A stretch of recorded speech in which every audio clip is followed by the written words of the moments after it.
ఇక్కడ ఆదివాసీలు రాజశేఖర రెడ్డి గారికి గిరిజనులన్నా ఆదివాసీలన్నా ఈ ప్రజలన్నా ఈ ప్రాంతమన్నా చాలా ప్రియం. రాజశేఖర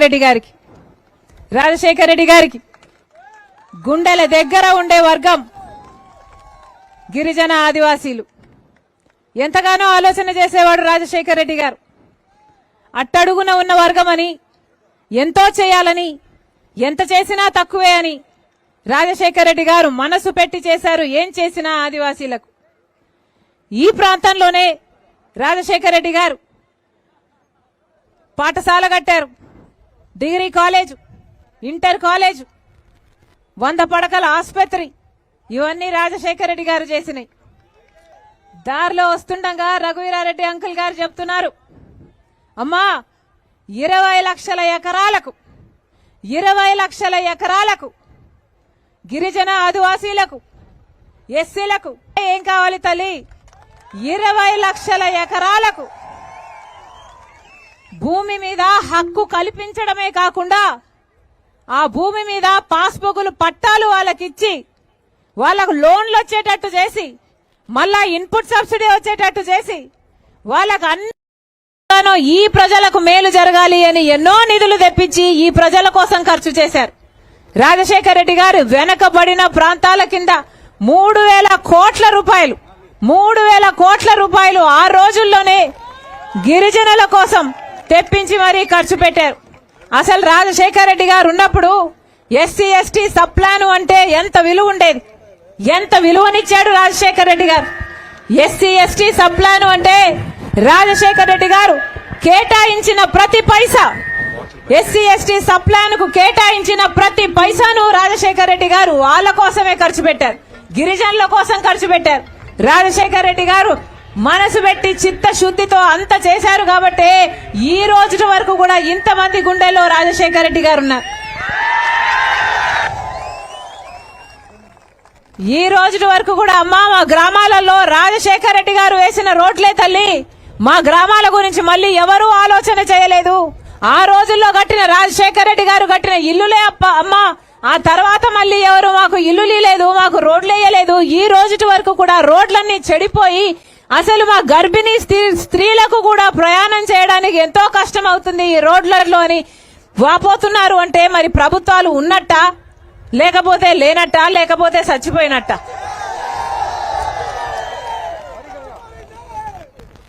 మారుమూల ప్రాంతం, గిరిజనుల ప్రాంతం ఎంతగా పట్టించుకోవాలి, కానీ మీ గురించి పట్టింపు లేదు. కానీ బాక్సైట్ తవ్వకాల కోసం పెద్ద పెద్ద రోడ్లు వేసుకుంటున్నారు. కనిపిస్తున్నాయి కదా పెద్ద పెద్ద రోడ్లు, హైవేలు ఎంత సైజులలో ఉన్నాయి. బాక్సైట్ మైనింగ్ మీద ఉన్న ఇంట్రెస్ట్ ప్రజల అభివృద్ధి మీద, మీ సంక్షేమం మీద లేకపోయింది. మరి ఏమనాలి? రాజశేఖర రెడ్డి గారు ఉన్నప్పుడు అంతగా ఆలోచన చేశాడే ఆంధ్ర రాష్ట్ర ప్రజల కోసం. మరి ఇప్పుడున్న నాయకులు అటు పాలక పక్షం అయితేనేమి, ఇటు ప్రతిపక్షం అయితేనేమి, ఒకరైనా ప్రజల గురించి ఆలోచన చేస్తున్నారా? ఇంతమంది యువకులు ఉన్నారు ఇక్కడ, ఇంతమంది బిడ్డలు ఉన్నారు ఇక్కడ. ఏమా ఉద్యోగాలు వస్తున్నాయా? మరి ఏం చెప్పాలి? ఒకరోజు త్వరలోనే ఇదే పరిస్థితిలో మన ఆంధ్ర రాష్ట్రం ఇలాగే కొనసాగితే ఒకరోజు అసలు మన రాష్ట్రంలో యువతే లేకుండా పోతారు. మొత్తం యువతంతా వలసపోతారు. ఇక్కడ పనులు లేక, ఇక్కడ ఉద్యోగాలు లేక, ఇక్కడ సరైన జీతాలు రాక అసలు ఆంధ్ర రాష్ట్రంలో యువతే లేకుండా పోయేటట్టుగా ఉంది. అంత ఘోరంగా, అంత దీనంగా ఉంది మన పరిస్థితి. ఈరోజు మన రాష్ట్రంలో లక్షల మంది బిడ్డలు చదువుకొని ఉన్నారు, డిగ్రీలు పీజీలు చేసి ఉన్నారు, కానీ పనులైతే లేవు. పనులు ఎందుకు లేవు? ఎందుకంటే సర్కారు పట్టించుకోవడం లేదు కాబట్టి. అటు పాలక పక్షమైనా అటు ప్రతిపక్షమైనా ఇద్దరూ కలిసి మనకు ప్రత్యేక హోదా కావాలి అని కొట్లాడి ఉంటే మన రాష్ట్రంలో పెద్ద పెద్ద పరిశ్రమలు ఈ పాటికి ఎన్నొచ్చిండు. ఇంతకు ముందు ప్రత్యేక హోదా ఇచ్చిన రాష్ట్రాలలో ఒక రాష్ట్రంలో 2,000 పరిశ్రమలు వస్తే ఇంకో రాష్ట్రంలో 10,000 పరిశ్రమలు వచ్చాయి. మన రాష్ట్రంలో కనీసం పట్టుమని 10 కొత్త పెద్ద పరిశ్రమలు వచ్చినా మన బిడ్డలకు ఉద్యోగాలు వచ్చును, మనకు అభివృద్ధి జరుగును. 10 సంవత్సరాలైంది. ఆ రోజుల్లో కాంగ్రెస్ పార్టీ 5 సంవత్సరాలు ఇస్తామంటే ప్రత్యేక హోదా ఆ రోజు చంద్రబాబు గారు బీజేపీ పార్టీ ఏమన్నారు? బీజేపీ అయితే 10 సంవత్సరాలు ఇస్తామన్నారు. మాకు ఓట్లేయండి, మేము 10 సంవత్సరాలు ప్రత్యేక హోదా ఇస్తాము అన్నారు.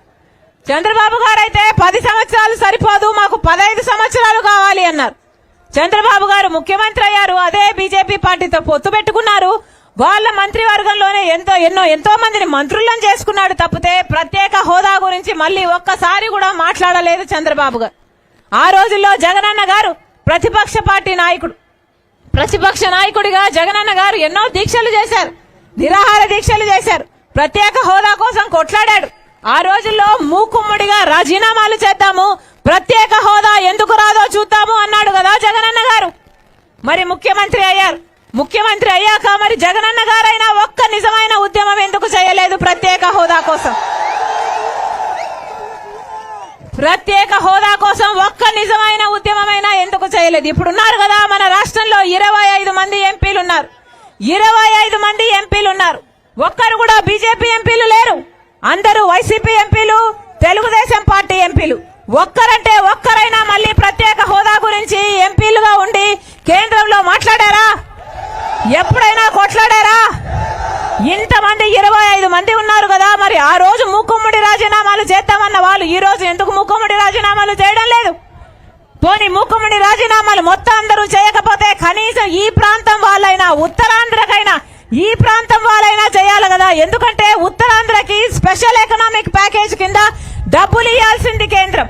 కనీసం ఈ ప్రాంతం ఎంపీలు కూడా మీకోసం కొట్లాడకపోతే, ఈ ప్రాంతం కోసం కొట్లాడకపోతే ఇక మీ ఎమ్మెల్యేలు, ఎంపీలు వీళ్ళందరికీ ఎందుకు ఓట్లేసినట్టు? వీళ్ళందరూ ఎందుకు పదవులు అనుభవిస్తున్నారు? 25 మంది ఎంపీలు ఉన్నారు. తక్కువ కాదు ఇది 25 మంది ఎంపీలు అంటే. ఈ 25 ఎంపీలు తలుచుకుంటే ఏదైనా చేయొచ్చు, కానీ తలుచుకోవడం లేదు. ఎందుకంటే వాళ్ళ నాయకులు జగన్మోహన్ రెడ్డి గారు, చంద్రబాబు గారు మొత్తం బీజేపీ ముందర సాష్టాంగపడ్డారు కాబట్టి. మొన్న చంద్రబాబు గారు ఢిల్లీకి వెళ్లారు, వాళ్లకు వంగి దండాలు పెట్టుకొచ్చారు. నిన్న జగన్మోహన్ రెడ్డి గారు వెళ్లారు, ఒక పేపర్ ముక్క పెట్టొచ్చారట. పేపర్ ముక్కతో ఏమైతుంది అని అడుగుతున్నాం. మీరు కొట్లాడే వాళ్లే అయితే ఒక్కసారైనా నిలదీయలేదేమి అని అడుగుతున్నాం. మీ అభిమానులు పొగుడతారు కదా, మీరు పులి అంటున్నారు, మీరు సింహం అంటున్నారు. మరి బీజేపీ మీద మీరు ఎందుకు గాండ్రించడం లేదు? బీజేపీ మీద పంజా ఎందుకు విప్పడం లేదు? బీజేపీ దగ్గరికి పోయేసరికి మీరు పిల్లైపోతారా? మీ ప్రతాపం అంతా మీ ఆడబిడ్డల మీదనేనా? సోషల్ మీడియాలోనేనా? మీ ప్రతాపం ఏంటో అర్థమైపోయింది. మీకు చేతనైతే పోలవరం వచ్చేది, మీకు చేతనైతే ప్రత్యేక ప్యాకేజ్ వచ్చేది, ప్రత్యేక హోదా వచ్చేది, మీకు చేతనైతే రాజధాని కూడా వచ్చేది. మీకు చేత కాలేదు కాబట్టే మీ ప్రతాపం ఏమీ లేదని తేలిపోయింది. ఈరోజు ఇంతమంది ప్రజలు ఆధారపడి ఉన్నారు, ఇంతమంది బిడ్డలకు ఉద్యోగాలు రాకుంటున్నాయి. ఒక్కసారైనా ఆలోచన చేశారా? ప్రత్యేక హోదా కోసం ఒక్క నిజమైన ఉద్యమం చేశారా? మెగా డిఎస్సీ అన్నారు, 25,000 మందికి మెగా డిఎస్సీ అన్నారు. ఏమైంది మెగా డిఎస్సీ? మెగా డిఎస్సీ కాస్త దగా డిఎస్సీ అయింది. ఆ రోజుల్లో చంద్రబాబు గారు 7,000 ఉద్యోగాలతో డిఎస్సీ వేస్తే ఇదే జగనన్న గారు సిగ్గులేదా? 25,000 ఉద్యోగాలున్నాయి, ఎందుకు భర్తీ చేయడం లేదు అని నిలదీశారు. నేను ముఖ్యమంత్రి అయినాక 25,000తో మెగా డిఎస్సీ వేస్తానని చెప్పాడు జగనన్న గారు. మరి ఈయన ముఖ్యమంత్రి అయ్యారు కదా, ఏమైంది మెగా డిఎస్సీ? ఈ రోజు 30,000 ఉద్యోగాలు ఖాళీగా ఉన్నాయి. డిఎస్సీ ఉద్యోగాలు భర్తీ చేయొచ్చు. మెగా డిఎస్సీ వేయకపోగా ఈ రోజు 6,000తో ఒక దగా డిఎస్సీ వేశారు. అది కూడా ఎలక్షన్లకు ముందర వేశారు. 5 సంవత్సరాలు ఒక్క జనవరి 1 రోజున జాబ్ క్యాలెండర్ వేయలేదు. ఒక్క రోజు కూడా ఒక్క మాట నిలబెట్టుకోలేదు. ఈ రోజు దగా డిఎస్సీ వేశారు, మళ్ళీ యువకులను దగా చేయడానికి. లక్షల మంది బిడ్డలు డిఎస్సీ కోసం తయారయ్యారు. లక్షల మంది బిడ్డలు ఖర్చు పెట్టుకున్నారు, ట్రైనింగ్ తీసుకున్నారు. ఎంతమంది బిడ్డలు ఎంత కష్టపడి ఇంతవరకు వస్తే ఈ రోజు ఒక 6,000 ఉద్యోగాలతో దగా డిఎస్సీ వేశారు. ఇది దగా కాకపోతే ఏమిటి? ఒక్క రకంగా అంటే ఒక్క రకంగానైనా మేలు జరగలేదు. 10 సంవత్సరాలు అయిందే. మైక్ బానే ఉందా? చెక్. 10 సంవత్సరాలు అయిందే. మన రాష్ట్రం ఏర్పడి 10 సంవత్సరాలైంది. ఈ 10 సంవత్సరాలలో మనం ఏమైనా అభివృద్ధి చెందామా? ఒక్క అడుగైనా ముందుకు వేసామా? ఎక్కడ వేసిన గొంగలి అక్కడే ఉంది. ఒక్క అడుగు కూడా ముందుకు పడలేదు. చంద్రబాబు గారేమో అమరావతి రాజధాని అన్నారు. ఈ రాజధాని సింగపూర్ లాగా చేస్తానన్నాడు. గ్రాఫిక్ సినిమాలు చూపించాడు. జగనన్న గారేమో ఒకటి సరిపోదు, మాకు 3 రాజధానులు కావాలి అన్నాడు. 3 కాదు కదా, ఈరోజు ఏదో మన రాజధాని అర్థం కాకుండా ఉంది. కనీసం ఒకటైనా ఉందా అంటే ఒక్కటి కూడా లేకుండా పోయింది. ఇది మన రాజధాని అని తలెత్తుకొని చెప్పేటట్టు ఏదైనా ఒకటైనా ఉందా? ఒక్కటి కూడా లేదు. ఈ 10 ఏళ్లలో ఎక్కడ వేసిన గొంగలి అక్కడే ఉంది. అసలు ఏ మాత్రం అభివృద్ధి చెందలేదు. వైజాగ్ స్టీల్ ప్లాంట్ మన ఆంధ్ర రాష్ట్రానికే తలమానికం, ఉత్తరాంధ్రకు తలమానికం. అలాంటి స్టీల్ ప్లాంట్ ఒకప్పుడు ప్రాఫిట్స్ లో, ఒకప్పుడు లాభాలలో ఉన్న స్టీల్ ప్లాంట్ ను ఈ రోజు ఆ స్టీల్ ప్లాంట్ కు సంబంధించిన అన్ని యాన్సిలరీ ప్రాజెక్టులను, యూనిట్లను కాళ్ళు చేతులు మొత్తం కొట్టేసి దాన్ని కూడా ప్రైవేటైజ్ చేసే ప్రయత్నం చేస్తున్నారు. ఎంతమంది ఉద్యోగస్తులు, 30,000కు పైగా ఉద్యోగస్తులు ఉన్నారు. వాళ్ళ కుటుంబాలన్నీ రోడ్డున పడతాయి. అయినా కూడా పట్టింపు లేదు. అయినా కూడా ప్రజల గురించి ఆలోచన చేయని ప్రభుత్వం గురించి మీరెందుకు ఆలోచన చేయాలో ఒకసారి ఆలోచన చేయండి. రాజశేఖర రెడ్డి గారి ఆశయాలను నిలబెడుతున్నామంటున్నారే. రాజశేఖర రెడ్డి గారి ఆశయాలు అంటే మాట తప్పకుండా ఉండడము, మడమ తిప్పకుండా ఉండడం. అలాంటిది జగనన్న గారు ఏమన్నారు? పూర్తి మద్యపాన నిషేధం అన్నారు. అన్నారా లేదా? ఏమన్నారు? పూర్తి మద్యపాన నిషేధం చేశాకే నేనొచ్చి ఓట్లు అడుగుతాను అన్నాడు. మద్యం అన్నది లేకుండా చేశాకే నేనొచ్చి ఓట్లు అడుగుతాను అన్నాడు జగనన్న గారు. అంతేకాదు, ఇదే విషయాన్ని నేను మేనిఫెస్టోలో పెట్టాను. నాకు మేనిఫెస్టోను అంటే బైబిల్తో, ఖురాన్తో, భగవద్గీతతో సమానమని చెప్పాడు జగనన్న గారు. అలాంటిది మద్యపాన నిషేధం అయిందా? మద్యపాన నిషేధం అవ్వకపోగా ఈరోజు సర్కారే మద్యం అమ్ముతుంది. సర్కారే మద్యం అమ్ముతుంది. ఈరోజు సర్కారు అమ్మిందే కొనాలి. సర్కారు ఏమమ్ముతే అదే కొనాలి. సర్కారు ఎంతకు అమ్ముతే అంతకే కొనాలి. ఆఖరికి 25% మన రాష్ట్రంలో కల్తీ లిక్కర్ వల్ల గుండె చెడిపోయి, లివర్ చెడిపోయి చచ్చిపోతున్న వాళ్ళు మిగతా రాష్ట్రాలలో పోలిస్తే మన రాష్ట్రంలో 25% మంది ఎక్కువ. అయినా క్వాలిటీ చెక్స్ ఉన్నాయా? సర్కారే కల్తీ చేసి అమ్ముతుంటే ఇక ప్రజలు ఎవరికి చెప్పుకోవాలి? పోనీ ప్రతిపక్షం మాట్లాడుతుందా అంటే ప్రతిపక్షం కూడా మాట్లాడు. సర్కారు అమ్మిందే కొనాలి. ఏమమ్ముతుంది సర్కారు?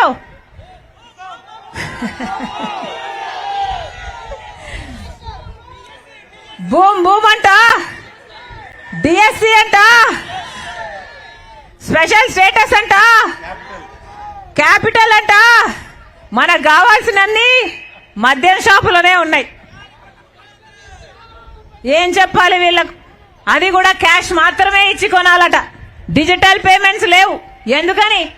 ఎందుకంటే ఇది ఒక లిక్కర్ మాఫియా కాబట్టి. ఎవరికి ఎంతకు అమ్ముతున్నామో ఏది లెక్కలేదు. స్టేట్ కు ట్యాక్స్ వస్తుందో లేదో లెక్కలేదు. సెంటర్ కి ఎంత ట్యాక్స్ పోతుందో లెక్కలేదు. మొత్తం అంతా డబ్బులు మొత్తం సర్కార్ జోబుల్లోకే పోతున్నాయి. మొత్తం అంతా లిక్కర్ మాఫియాగా తయారైంది. ఏం చెప్పుకోవాలి? ఎవరికి చెప్పుకోవాలి? సర్కారే ఇంత అన్యాయం చేస్తుంటే కేంద్ర ప్రభుత్వం డేగ కన్ను వేసి కాపలా కుక్కగా ఉండాల్సిన కేంద్ర ప్రభుత్వం కూడా వాళ్ళతో కుమ్మక్కైపోతే ఇక ప్రజలు ఎవరికి చెప్పుకోవాలి? పోనీ ప్రతిపక్షం మాట్లాడుతుందా అంటే ప్రతిపక్షం కూడా వాళ్ళతోనే కలిసి డ్యూయట్లాడుతుంది కదా. మరి ప్రజలకు ఎవరికి చెప్పుకోవాలి? జియో నంబర్ 3 గురించి, జియో నంబర్ 3 అంటే స్థానికంగా ఉన్న ఉద్యోగాలన్నీ స్థానికులకే రావాలి అని. పోనీ ఆ భద్రత ఉందా ఈరోజు? ఆ భద్రత కూడా లేకపోతే ఇక స్థానికులు, గిరిజనులు ఎక్కడికి పోవాలి? కాంగ్రెస్ పార్టీ గిరిజనులకు మాటిస్తుంది. కాంగ్రెస్ పార్టీ అధికారంలోకి వచ్చినాక ఈ జియో 3ను రద్దు చేస్తాం. మళ్ళీ స్థానికుల ఉద్యోగాలన్నీ స్థానికులకే వచ్చేటట్టు చూస్తాం. ఈరోజు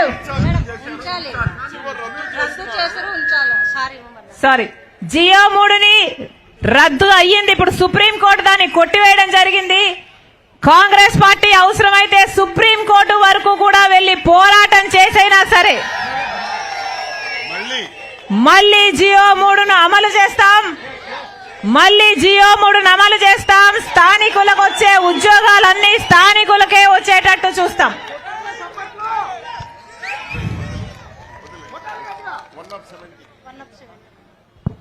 అలాగే 170 కూడా స్థానికులకి రావాల్సిన హక్కులు వాళ్ళ ప్రాంతాలలో వాళ్ళకే పెద్దపీట వేసే వాళ్ళ హక్కుల గురించి కూడా కాంగ్రెస్ పార్టీ కట్టుబడి ఉంది. మీకు రావాల్సిన హక్కులు మీ తరపున కాంగ్రెస్ పార్టీ పోరాటం చేస్తుంది. మీకు రావాల్సిన హక్కులు మీకు వచ్చేంత వరకు కాంగ్రెస్ పార్టీ మీ పక్షాన నిలబడుతుందని మరొకసారి మాటిస్తున్నాం. గమనించండి, ఇవన్నీ కాంగ్రెస్ పార్టీ అధికారంలో ఉన్నప్పుడు వచ్చిన యాక్టులు, చట్టాలు. ఆ తర్వాత వచ్చిన ప్రభుత్వాల వల్ల వచ్చిన చిక్కులు తప్పితే ఇది కాంగ్రెస్ పార్టీ చేసింది కాదు. మళ్ళీ కాంగ్రెస్ పార్టీ అధికారం లేకొచ్చినాక మీ హక్కులను, మీ చట్టాలను మళ్ళీ నిలబెడతామని కాంగ్రెస్ పార్టీ మీకు మాటిస్తుంది. మరొకసారి చెప్తున్నాం, ఈరోజు బీజేపీ పార్టీతో అటు పాలక పక్షమైన ఇటు ప్రతిపక్షమైన రెండూ కలిసిపోయాయి. ఇద్దరికి బీజేపీ పార్టీ కావాలట. ఇద్దరితో డ్యూయెట్లాడుతుంది BJP party. Triangle love story అయిపోయింది మన రాష్ట్రంలో. బీజేపీ పార్టీ ఒక ఎమ్మెల్యేని గెలవలేదు, ఒక ఎంపీని గెలవలేదు మన రాష్ట్రంలో. అయినా కూడా బీజేపీ పార్టీ ఆంధ్ర రాష్ట్రంలో రాజ్యం ఏలుతుంది. అయినా కూడా ఆంధ్ర రాష్ట్రం మొత్తం బీజేపీ పార్టీ వశమైపోయింది. ఎందుకంటే అటు జగనన్న గారు అయితేనేమి, ఇటు టీడీపీ చంద్రబాబు గారు అయితేనేమి మొత్తం బీజేపీకి బానిసలుగా మారారు. వారు బానిసలుగా మారారు. ఆంధ్ర రాష్ట్ర ప్రజలను కూడా బీజేపీ పార్టీకి బానిసలుగా మార్చే ప్రయత్నం చేస్తున్నారు. కుదురుతుందా? బీజేపీ పార్టీకి బానిసలుగా మారుతారా? ఏమిటి గులాంగిరి అని అడుగుతున్నాం. బీజేపీ పార్టీ గత 10 సంవత్సరాలుగా మనకు ఒక్క వాగ్దానం నిలబెట్టుకోలేదు. బీజేపీ పార్టీ మనకు ప్రత్యేక హోదా ఇవ్వలేదు, మనకు పోలవరం ప్రాజెక్ట్ ఇవ్వలేదు, మనకు రాజధాని ఇవ్వలేదు. ఒక్కటంటే ఒక్క వాగ్దానం కూడా నిలబెట్టుకోకపోయినా ఈరోజు జగనన్న గారు, అటు తెలుగుదేశం చంద్రబాబు గారు మొత్తం బీజేపీ చేతిలో గుప్పిట్లో చిక్కుకొని ఉన్నారు. ఇవన్నీ పోవాలి అంటే, ఇది తారుమారు కావాలి అంటే కాంగ్రెస్ పార్టీ అధికారంలోకి రావాలి. కాంగ్రెస్ పార్టీ అధికారంలోకి వస్తేనే మనకు మళ్ళీ స్పెషల్ స్టేటస్ వస్తుంది, పోలవరం ఆశ వస్తుంది, మళ్ళీ రాజధాని సాకారం అవుతుంది. ఆలోచన చేయండి అమ్మా. ఇది ఓట్ల సమయం, ఇది ఎలక్షన్ల సమయం. ఎలక్షన్లప్పుడు అన్ని పార్టీలు వాళ్ళు వస్తారు. అధికార పక్షం వస్తుంది, ప్రతిపక్షం వస్తుంది. అందరూ డబ్బులు ఇస్తామంటారు. అంటారా? ఎవరు డబ్బులు ఇస్తామన్నా తీసుకోండి, మీ డబ్బులే. శాండ్ మాఫియా చేసి, బాక్సైట్ మాఫియాతో, లిక్కర్ మాఫియాతో సంపాదించిన డబ్బులే. ఎవరు డబ్బులు ఇచ్చినా తీసుకోండి, కానీ ఓటు మాత్రం మీరు ఆలోచించి వేయండి. ఓటు మాత్రం ఎవరికి వేయాలి అన్నది మీ ఆలోచన అయి ఉండాలి. ఓటు అనేది మీ చేతుల్లో ఉన్న ఆయుధం. ఓటు అనేది 5 సంవత్సరాలకు ఒక్కసారి వచ్చే ఆయుధం. ఓటు అనేది మీ జీవితాలను మార్చే ఆయుధం. మీ బిడ్డల జీవితాలను, వాళ్ళ భవిష్యత్తును నిర్ణయించే ఆయుధం. అందుకే ఆలోచన చేసి ఓటు వేయండి. కాంగ్రెస్ పార్టీ ఒక్కటే ఈరోజు ప్రత్యేక హోదా తేగలదు. కాంగ్రెస్ పార్టీ ఒక్కటే ప్రత్యేక హోదా తెచ్చే సత్తా ఉన్న పార్టీ ఒక్క కాంగ్రెస్ పార్టీ మాత్రమే. రాహుల్ గాంధీ గారు మాటిచ్చారు. ఆయన ప్రధానమంత్రి అయిన మొట్టమొదటి రోజున మొట్టమొదటి ఫైలు ఆంధ్రప్రదేశ్ కు దక్కాల్సిన ప్రత్యేక హోదా ఫైలు మీద సంతకం పెడతాను అని ఆ మాట పట్టుకొని వచ్చింది రాజశేఖర రెడ్డి బిడ్డ మీ దగ్గరికి. మీరు కాంగ్రెస్ పార్టీని ఆశీర్వదించండి, మనకు ప్రత్యేక హోదా వస్తుంది, పోలవరం ప్రాజెక్టు సాధ్యమైతుంది, రాజధాని సాకారం అవుతుంది. మనకొచ్చిన వాగ్దానాలలో ప్రతి ఒక్కటి సాకారం చేసుకోవాలి అంటే కాంగ్రెస్ పార్టీ అధికారంలోకి రావాలి.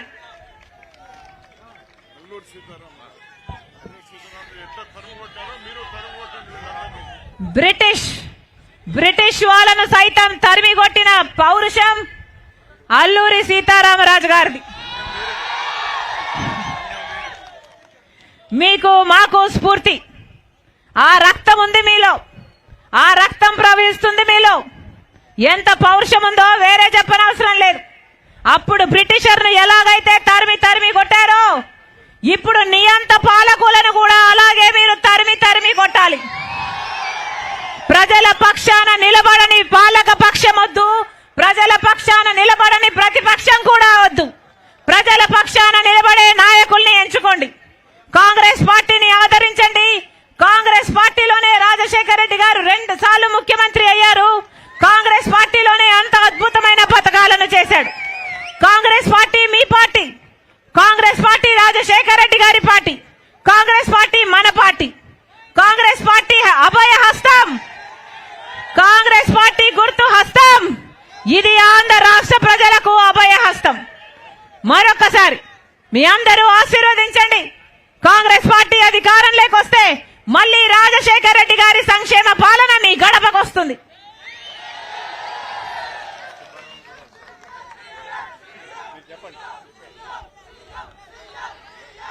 మీ సుబ్బారావు గారు మీకోసమే ఆలోచన చేసే వ్యక్తి, మీకోసమే నిలబడే వ్యక్తి, మీకు అందుబాటులో ఉండే వ్యక్తి. కాంగ్రెస్ పార్టీ అభ్యర్థిగా మీరు ఆశీర్వదించండి. బ్రహ్మాండమైన మెజారిటీతో మీరు ఓట్లు వేయాలని, కాంగ్రెస్ పార్టీ అభ్యర్థిగా మీ సుబ్బారావు అసెంబ్లీలో అడుగు పెట్టాలని మీరు ఆశీర్వదించాలని మీ రాజశేఖర రెడ్డి బిడ్డ మనస్ఫూర్తిగా మిమ్మల్ని ప్రార్థిస్తుంది. మరొకసారి ఇంతమంది మీ పనులు మానుకొని మా కోసం మీరు సమయం చేసుకొని వచ్చారు. మరొకసారి ప్రతి అక్కకు, ప్రతి చెల్లికి, ప్రతి అన్నకు, ప్రతి తమ్ముడికి మీ రాజశేఖర రెడ్డి బిడ్డ శిరస్సు వంచి చేతులు జోడించి మనస్ఫూర్తిగా నమస్కరించుకుంటుంది.